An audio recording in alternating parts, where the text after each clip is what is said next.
Hi there, this is Manny with Classic Auto Repair. Got a little update here for you on the 70 Bronco. The radiator was pretty low on antifreeze, so I went ahead and added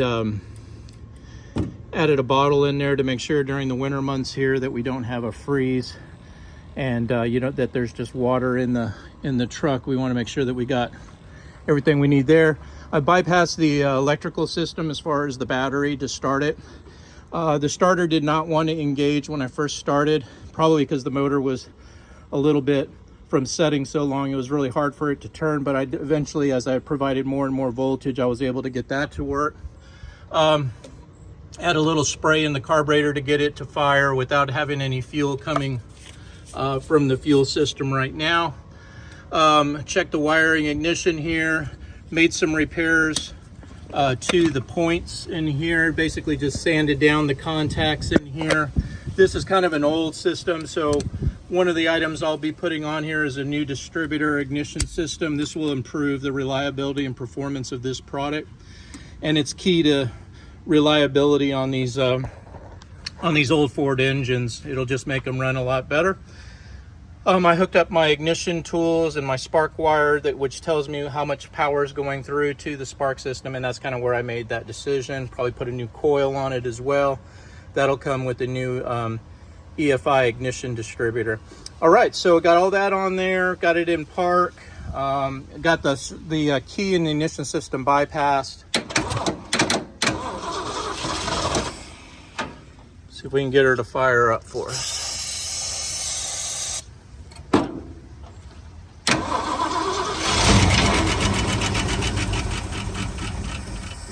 So there we go, we're looking pretty good there. Like I said, it's running off of the can right now. I don't know if the fuel pump, fuel tank, filters, what's the situation, but again, right now I'm trying to get it just to run.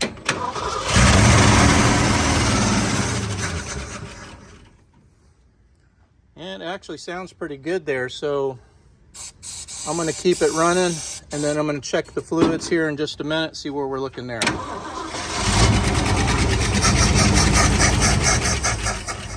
Yeah, it just sounds like it's not picking up any gas from the gas tank, which again, with it setting this long, can be multiple causes, but we'll get her up and running here.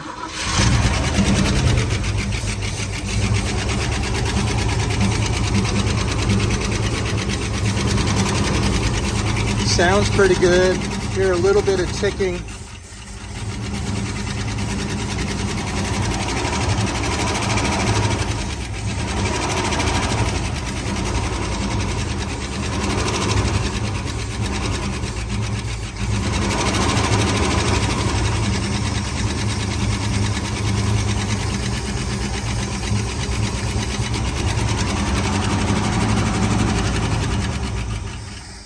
So there you go, that's the first start on the motor. I'm gonna go ahead and turn the key off so we don't have ignition going to the ignition parts there. All right, so that's done.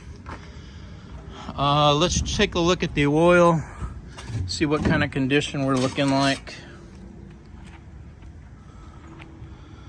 Oil's looking a little dark and cruddy, so I would recommend us dump the oil and filter, put a new one in it, get that oil freshened up, and then check my transmission fluid and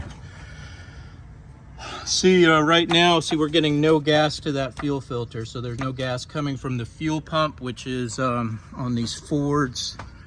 The fuel pump is right here. More than likely this is bad as well. It's been said it's got a rubber diaphragm inside, and they just get old and cracked and won't suck up the gas. So we got two options here. I can put another fuel pump on it, or for increased reliability, we cap this off and we connect a electric fuel pump back by the gas tank.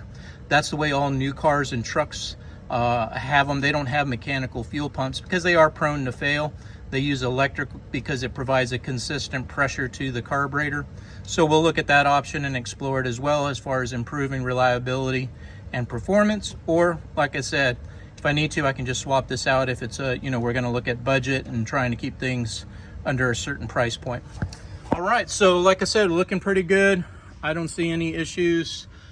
from the sound of the motor, but again, it's very early.